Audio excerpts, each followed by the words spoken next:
do you have any super special souvenirs that you've picked up in your journeys that hold a special significance for you? Oh, what do I have around here that I can show? It's Oh, I show and feel tell grab on Let's this. Get Cereal. I have this is like the first thing I grab. I have a couple of different like gifts. Japan was awesome. I had so many gifts. I got this Okada bear. It's cool. Oh my From gosh, that's Japan. So Yeah, they had these like cool ass bears. It was like they were the first release. I think it was like Okada, Shinsuke, and like Tanahashi. So I got the detail is amazing too. I was gonna say the workmanship. Wow.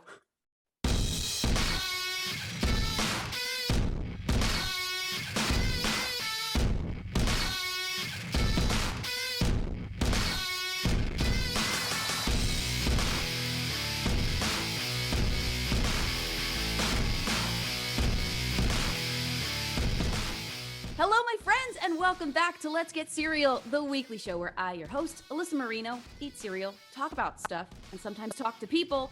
We have a fantastic people joining us today. World-traveled pro wrestler, head trainer of the Worldwide Wrestling Dojo, The Rhythm, world-famous CB!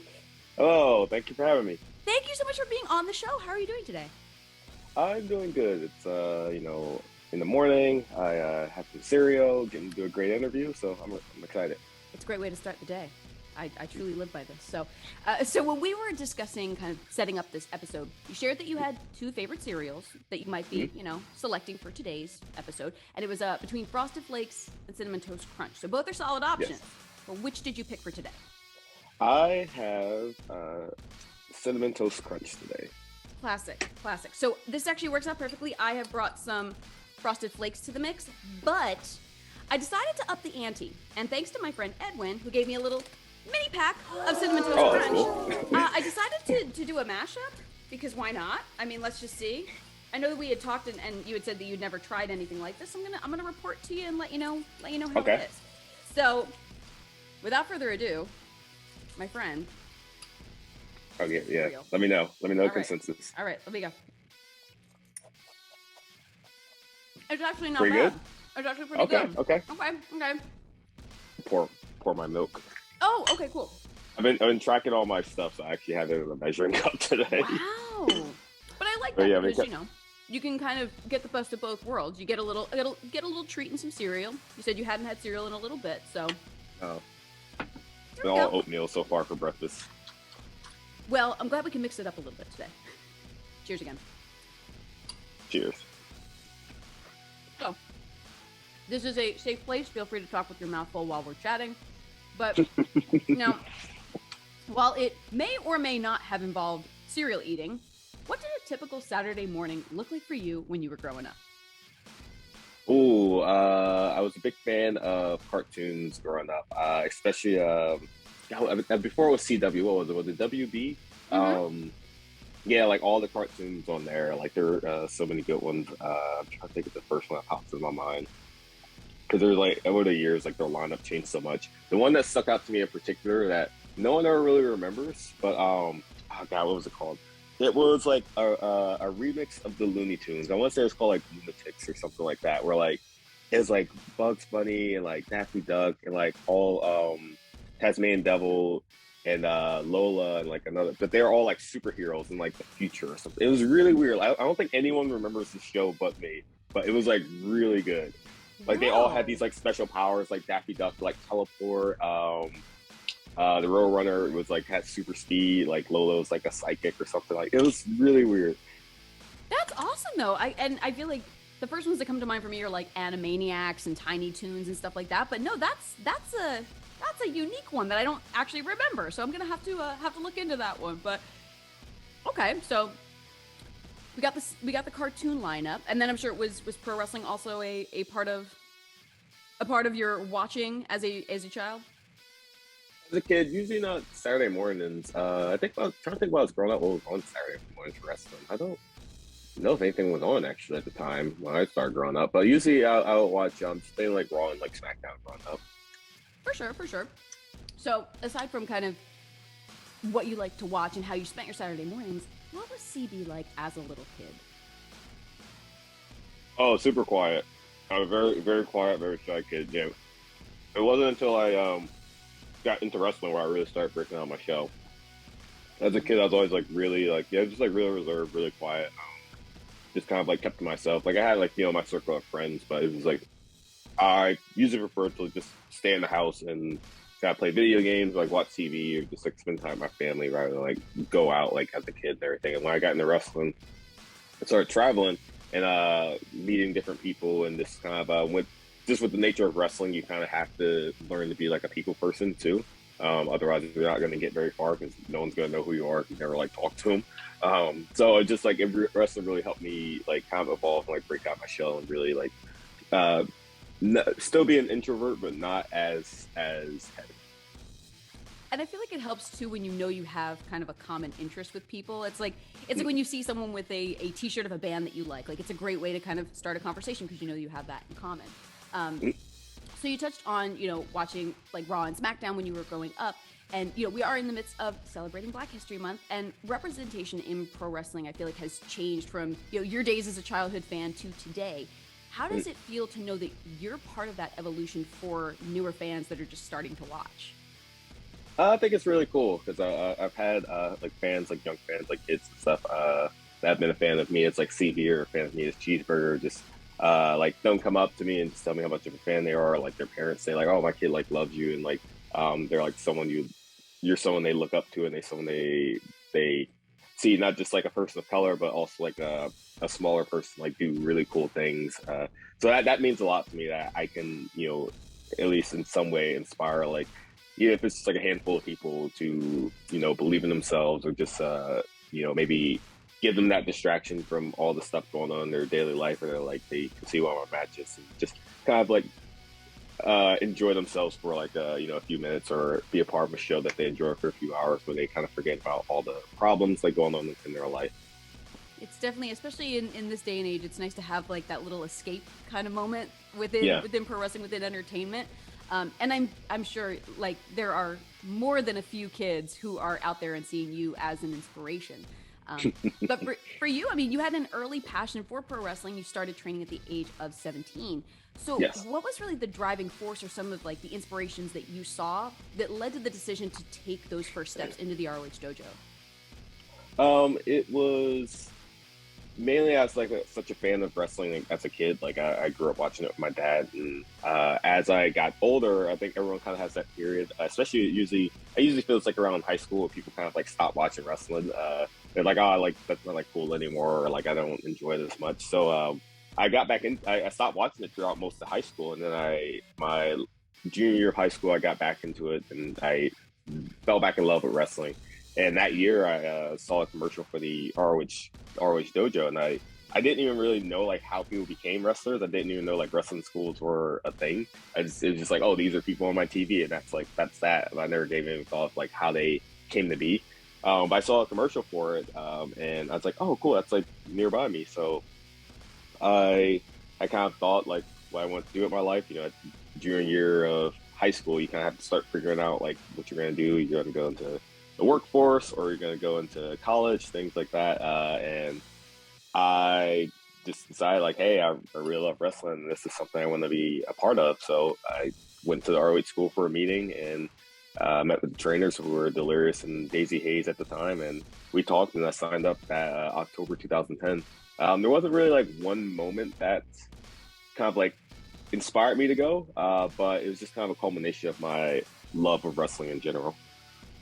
That's amazing though, and to have that kind of dedication at such an early age, like I feel like a lot of 17-year-olds are like, I don't know, I'll figure something out. But to know like, hey, this is something I want to pursue, I'm gonna do it. That's amazing. So you ended up making your ROH debut with a huge opportunity in 2013. And actually, on the ROH YouTube channel, you went back to rewatch the match. So, Oh, yeah. yeah, not only did you team with Roderick Strong, but you challenged Red Dragon for the tag team title. So, obviously, that's a pretty daunting moment. And you shared how incredibly nervous you felt in that day. So, since that time, have you received any advice or learned any tips or tricks to help cope with pre-match jitters? Or do you feel like that's something that just kind of faded over time? No real advice to be honest, because even like even so many people, even at the very like top level, like still get like super nervous about everything.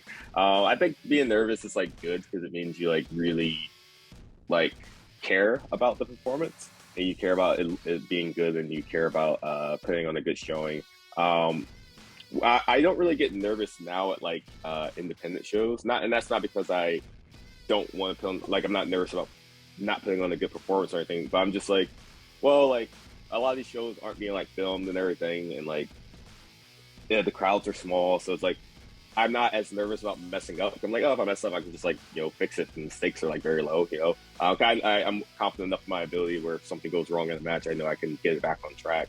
And I'm like, all right, well, this isn't being filmed, so like if I mess up, like no one's gonna know. But if I'm on like a pay-per-view or something like that, or doing New Japan, I mess up. It's like, oh man, like the entire like world's like watching right now, so they see me messing up. So it's not as much of a pressure. I'll tell you a quick story, like real quick. I did like an independent show in like York, Pennsylvania, and I remember I was wrestling Shockwave the robot. I don't know if you're familiar with Shockwave, Yes. which is actually like it was a surprise. I didn't know until that day. But that was like a dream match of mine. I was like, oh, Shockwave is awesome. I was a huge fan of Shockwave. And I was in the locker room, and someone comes up to me. They're like, hey, like Gresham's like here. He's like looking for you. I'm like, what? So I go, oh, okay, thumbs up accidentally. Yeah, thumbs up for Gresham. So someone says, yeah, Gresham's looking for you. I'm like, what? I knew he like lived in the area, so I went. I'm like, hey, what are you doing here? He's like, oh, I came to see your match. I'm like, what? Oh, okay, that's cool. Like, he just came, like, oh, now it's because he saw me on the poster. So Gresham got to watch me versus Shockwave the robot, and then we went out to dinner later with our friend from Phoenix, and we're talking. He's like, man, like, why don't you wrestle like that in Ring of Honor? I'm like, what do you mean? He's like, yeah, you just look like super calm and like you just having fun and like just let loose. Like, why don't you just wrestle like that in Ring of Honor? I'm like, I don't know. Yeah, listen, like I guess I'm just like super nervous. He's like, yeah, you just like he's like, yeah, and he's like, yeah, again, like in these shows you just kind of like don't give an F, like you just kind of like go have fun. I'm like, he's like, just channel that energy into like Ring of Honor. And that advice from him like really helped me like when Ring of Honor kind of came back after COVID. I was still nervous, but I was able to kind of more just kind of let loose and just have fun and like really like find my stride in terms of like in the ring performer and as a character. I feel like that's such an important balance too, because it's like obviously you care about putting on an amazing match, but sometimes when the stakes are so high, it's like you lose the fun of it. So to be able to kind of like juggle that is so important. I'll give a quick side note. I the 3 times I did the Tokyo Dome, like Okada was doing like a big main event in like all 3 of them. And like the running joke between us, I would always go up to him and be like, "Hey, are you nervous?" And he'd like look at me, like, "No, I'm not nervous." And just like walk away. Like I would always go up to him after like, it's like, "How nervous are you today?" He's like, "No, I'm not nervous." And he'd just go. So I don't know if he was lying or not, or if he's actually nervous. So it was just like a thing we would always do at the Dome. I mean, maybe it's a fake it till you make it kind of thing. I don't know. Just manifesting not nervous energy. So with that, and kind of with either super high profile matches or independent shows, do you have any pre-match traditions? Not necessarily. Nothing like out of the ordinary. I like to get like a snack or like eat something before matches. It's like I don't know how people wrestle without eating something. That blows my mind. Like wrestle without eating nothing like the whole day. So I usually like get like a snack and like a protein bar and some things like that. I always try and warm up now before my matches. I was actually saying this at a seminar I did recently. I was saying how for so long, and a lot of wrestlers do this, and I get why, but they don't like warm up at all. And I was like getting hurt like a lot. I was like, oh man, my neck is like all messed up, my back that's messed up. It's like, why is this happening? I was like, oh, I'm not warming up. Like I'm going into matches like completely cold, and it's like getting hurt. And once I start warming up, that helped me a lot. Especially like I have like really bad shoulders like for like a while. So, but I feel like really good physically now, especially after really taking that next step and like trying to prepare myself, just getting like a little like sweat going before like a match. And just I always tell people the main place to warm up, or the places where we're doing the most work, our neck, like lower back, like shoulders, like knees, like hips. Those like my 5 like key areas. Yeah, I know you also refer to your old man knees, so I yes. you got to give a little extra attention. It's very important. So One thing I think that has been undeniable is how much of a fan favorite you are, especially as, the iteration of Cheeseburger. So whether it was, chants or signs, it felt like every time you stepped in the ring, you were so well received. How do you feel like you built that relationship with the audience? Oh, I think it was because was like kind of a product of the audience, so they had that natural connection. Like when I did the segment with Charlie Haas in January 2013, where like he beat me up and he like called me Cheeseburger, and the crowd started chanting it. It just ended up like naturally happening because they chanted the name Cheeseburger, and then my boss was like, "Hey, we may have something here, may have to run with this." So it ended up just becoming a thing, and then every time I would come out and do like a segment, they would just chant Cheeseburger, and then it just ended up being my debut name for Ring of Honor. And I think the fans saw that and they're like, oh, they got to be a part of that journey. It's like, oh, we helped create this, and this is something that's a product of us, so it's something we're gonna support and everything. And then after that, obviously, like I had to perform and live up to expectations of what a Ring of Honor wrestler should be, which I feel like I keep giving thumbs up. Thumbs up, yes. I keep giving the Zoom automatic thumbs up, but I felt like I lived up to those expectations for sure.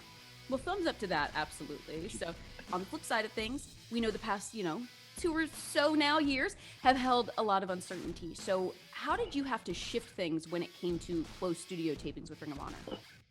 The first thing I wanted to do when we reopened after like the COVID shutdown was I wanted to come back completely different, and that was part of why I shifted from Cheeseburger to world famous CB.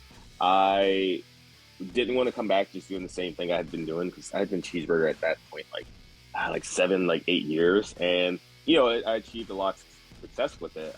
But for me personally, I felt like I wasn't going to get to the level that I wanted to get in wrestling, or in Ring of Honor particularly, in terms of being recognized, not just as like a character, but as a professional wrestler. And I always kind of felt like with Cheeseburger, there was kind of this ceiling like over top of the character, and breaking through that ceiling would be incredibly tough, if not impossible, with just the way the character was presented and like kind of what it offered to the roster.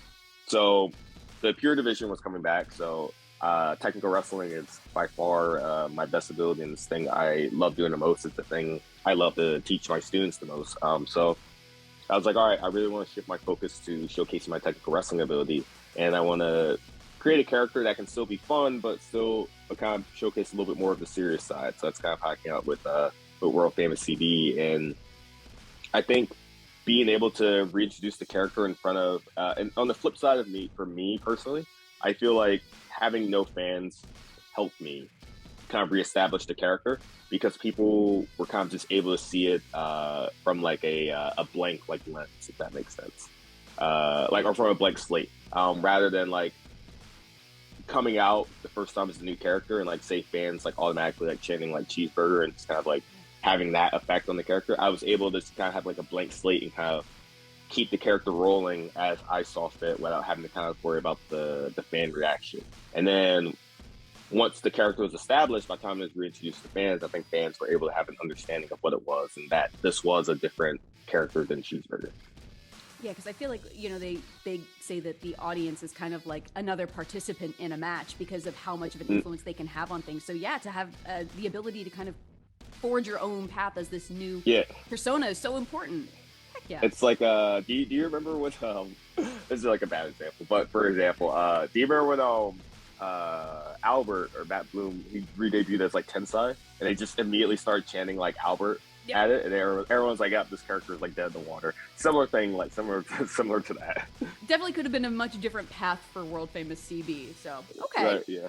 Now, throughout your career, you've built your name not only as world famous, but as world traveled. From Madison Square Garden, as you said, the Tokyo Dome, Croken Hall, Jericho Cruise, Alaska, and more. So, do you have any super special souvenirs that you've picked up in your journeys that hold a special significance for you? Oh, what do I have around here that I can show? Show and tell on Let's Get Cereal.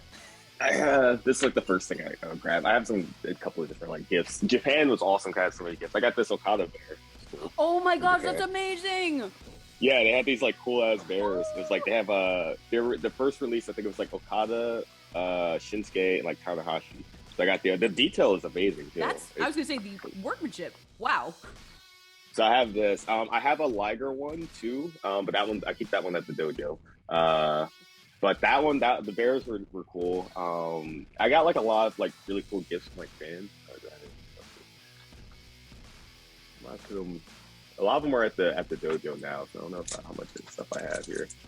But they would give you like little like burger. Oh, here's one.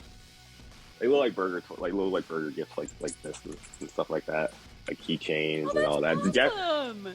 The Japanese fans were so like awesome in terms of just like giving like gifts and everything. I actually have this too. This one isn't.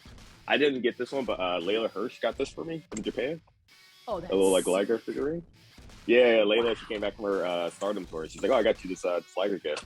So that one's cool. So Japan was awesome in terms of I love the fans. The thing too about the fans that are cool is that they like follow you on social media and they like will see you post about stuff. So like there'll be like certain like Japanese candies I like, or I was a big fan of like Japanese bath powders. I would always post about like the Japanese bath powders. And so I remember one tour like a fan like got me like my favorite bath powder as a gift as a thank you. And someone got me like my favorite candy. So they're like they're the best. They're like the best fans. Heck yes. Well, and speaking of candy and different snacks, over the course of your adventures, did you get to try any unusual meals or snacks that were particularly memorable for you? Oh, I would tell this one. In Japan, one of the tours, we went out for like a sponsored dinner, and they ordered like raw horse meat to the table.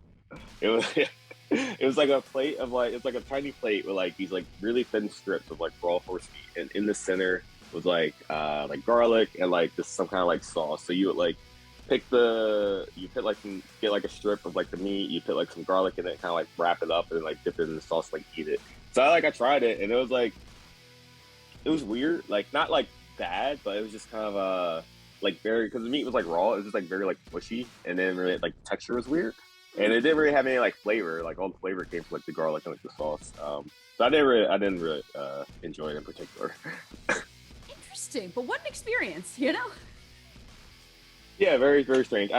Someone was telling me, I think it might have been actually might have been Speedball Mike Bailey, I think. Yeah, I think it was him, because I went out to dinner with him and Space Monkey because they were on tour at the time. Mm-hmm. And Bailey was telling me about, I think one of the DET sponsors took him to like this exotic like food restaurant where they had like snake and like scorpion and like things like that. So I was like, oh yeah, I need to like find a way to try that place.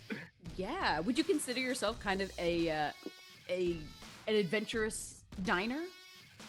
Yeah, I'll try like anything, like once at least. I was just like, all right, I'm gonna give this a try. If I don't like it, I don't ever have to eat it again. But like, you never know unless you try it. And at the very least, I've been through like so many weird experiences in my like career, just like food and just in general. Like wrestling is. I've like at least this kind of sucks, but I'll have a good story to tell. Like, this is fair. It makes for good content, that's for sure. But while we're talking about food, tell me more about the Japanese candies. Do you have a particular favorite one that it's like, oh my gosh, I miss this, I wish I could have this all the time?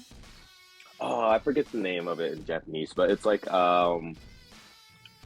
these like little like white chocolate like mushroom candy. They're like shit like mushrooms, and they're like white chocolate, and you like put them in like the fridge and everything. I want to say it's like Coco no Yama or something like that, like something similar to that. But the white chocolate like mushroom one, they're like limited time only. So like a fan like was able to like find them and get me them before they stopped selling them. Ooh, don't quote me on that name, but I want to say like Coco no Yama or something like that. All right. Well, I mean, that's extra super special, so that's fantastic. Now, of course, talking about Japan, you had expressed in the past that competing in Japan was one of like your top goals. But what's maybe another dream location that you'd like to visit, either for wrestling or for a personal trip? The top three right now are getting to the UK, Australia, or Mexico. So I was supposed to go to Mexico a few years ago, and it ended up falling through. I was supposed to live in Mexico for like 3 months, from like September to like December. I was supposed to live and like train and like wrestle for CMLL for 3 months. It's like 2017. I remember they had like just started to deal with Ring of Honor, like the partnership, and they were looking for people to go over. So the office contacted me, and I was like, yeah, sure. So they got me like a visa and everything. Like I went to the consulate in Philadelphia, got the Mexico visa. CMLL like paid for it. I was all good to go, and then just like out of nowhere, like the tour like fell through. So again, I think it was like they ended up not realizing they couldn't like house me for like 3 months or something like that. So I don't know like what exactly happened there. So that's a bummer. So I'm trying to get back out to Mexico. Before COVID hit, I was looking into planning a trip out to the UK or to Australia for like 2 weeks. So those would be my top three. Okay, we're manifesting. We're manifesting. It's a new year, so anything can happen. Now, so one of the things I noticed from social media is from, shouting out Eel O'Neill's entrance music to calling Moxley's indie theme a banger, you definitely have shown a lot of appreciation for music. How would you say that music plays a part in your daily life? It's anytime I'm driving, I'm usually throwing on a song. Especially now that I've been getting into like working out heavy, I have to have some good music to lift to. Like lately, I've been listening to a lot of reggaeton songs. So like I was Bad Bunny, and I had some Nori on the other day, and who else did I have? Oh, Daddy Yankee too. I've been listening to that a lot lately, and that's been kind of getting me going. I'll usually go through like phases of just like I'll like this genre or this artist, so I'll, like kind of play them like a lot, and then kind of shift. Like so, sometimes it'll be like hip hop, or sometimes it'll be like rap, or like rock music, things like that. Do you have different genres for different activities? Like, I listen to this when I work out, but I listen to this when I'm driving, or No, I just kind of like all mix it together. I think sometimes I'll have like kind of like a good like high energy songs, like like some good high energy songs, just in case I'm like driving and kind of need that like last minute like push to get through. But for the most part, everything's kind of like mixed together because I enjoy like just so many different genres and so many different artists. have there been any new artists that you've discovered recently that you've been really enjoying? Uh, okay. Bad Bunny might be the newest one because I didn't really know him until he like started doing the WWE stuff. So I heard the Booker T song. And I was like, oh, this is cool. Even though I don't know what he's saying. I don't speak Spanish, but like I enjoyed it. Like a good beat. And then one of my friends had like played a bunch of like his songs for me on like a trip. So that really got me into like got me into a more hearing like a bunch of different songs and hearing some of his albums. I think that was such an incredible crossover because you had Bad Bunny fans that started watching wrestling, and then you had wrestling fans that started listening to Bad Bunny. So it's very interesting how that all worked out. Oh yeah, absolutely. I think it was like such like a cool like moment in wrestling. And then like it was like by far one of the best celebrity matches like ever in wrestling too. Yeah, definitely. Super impressive. But, speaking of music, you have described your style as the rhythm. So you talked a little bit about developing, world famous CB, but what do you feel like went into developing this style? Really putting it into some of my technical wrestling. Like as Cheeseburger, I could do a little bit of technical wrestling, but very infrequently. It was usually just a case of like, all right, this is like the underdog guy that kind of just gets beat up for the majority of the match. So I really wanted to showcase, and the reason I described the style as the rhythm is because I described like I just like just we were just talking about music, so you hear a good song, and just kind of like without even like doing anything, if you hear a good song, it just kind of like you start feeling a certain way, you kind of start like moving towards the song, you kind of start like feeling it. I describe my wrestling like that, where you see it and like you may not know why, but it's something that catches your eye and makes you want to pay attention. The way I like weave in and out of holds, it's kind of like someone listening to music as they kind of like are vibing with it. I think the rhythm kind of perfectly describes that style I'm trying to portray, where I can weave in and out of different holds, and my style just kind of catches your eyes because it's flashy but also very solid and technical. Yeah, it's like there's a cadence to it, like a piece of music for sure. Yeah. Now I get to showcase that more instead of just being a guy that just gets beat up. It's like, all right, this guy, he may be smaller, but he's able to use his size to an advantage. He's able to use his size to get out of holds. He's able to use his size to wrap up opponents in holds and like keep them in place. Things like that. Okay, well, so from developing your own style to helping new talent find theirs as the owner and head trainer of the Worldwide Dojo, correct me if I'm wrong, but is this the same physical building where you began training under Delirious and Davey Hayes about a decade ago? Yes. I think that's the coolest thing about all this. Like, I started training at the ROH school in 2010, and I've literally been in that building pretty much weekly since for the past 12 years now. Um, Oh, wow. yeah, so I started there. The building when I took over, it's changed a little bit over the years, and I've rearranged some stuff and added some different pieces to it. But for the most part, just been the same. But it's a really nice facility. We have a nice good space for the ring, like plenty of space for the workout equipment. We have multiple rooms. Like I'm able to have my own office. We have like a back room. We have like a game room back there. Like there's like a back there's like a back like a room like a couch and some desks and stuff like that. But it's like a TV, and we have like a GameCube and what else is there? It's like GameCube and like a NES or SNES back there. What? So there'd be times like after training we would go back and like play like Mario Kart or like Super Smash Bros or Def Jam Vendetta, things like that. Oh my god! All right. Yeah, a lot of people don't know that we have like a game room at the dojo, and we also have a promo room on the other side. So I got like a green screen, and I was able to kind of set up like a promo room back there, which I've always wanted to do. So yeah, it's really good. Building's like very special to me, and it's meant a lot to me in my career. And I've basically been a teacher there since 2014ish, 2015ish. I think I was officially named like an assistant trainer like 2015, I want to say. So my training career has been about 7 years now. Wow, and what a full circle moment to now be kind of like in charge of this building where you kind of got your start.